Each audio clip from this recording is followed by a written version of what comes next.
Seorang anak laki-laki merekam sekolahnya kebakaran viral di media sosial. Video tersebut diunggah oleh akun TikTok @dudapemberani Selasa 2 November 2021. Ia pun merekam dirinya sendiri berlatar belakang sebuah gedung yang terbakar.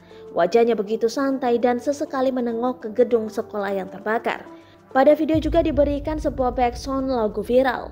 Terlihat di belakangnya beberapa orang yang sedang mengeluarkan barang-barang dari gedung agar tak terbakar. Diketahui kejadian tersebut terjadi di Sekolah Dasar Negeri SDN 118 Pekanbaru di Jalan Pembida 3, Kelurahan Libungan, Kecamatan Rumbai, Pesisir terbakar pada Jumat 15 Oktober 2021 pagi.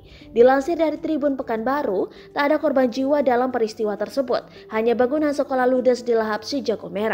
Ketika api mulai berkobar di atap bangunan sekolah, diketahui aktivitas belajar mengajar sedang dimulai di ruang kelas. Tak ayal guru dan para siswa berhamburan keluar kelas untuk menyelamatkan diri. Pihak sekolah dibantu warga sekitar sibuk mengeluarkan sejumlah barang yang masih bisa diselamatkan dari dalam bangunan gedung. Upaya pemadaman dengan alat seadanya dilakukan sembari menunggu petugas pemadam kebakaran datang ke lokasi.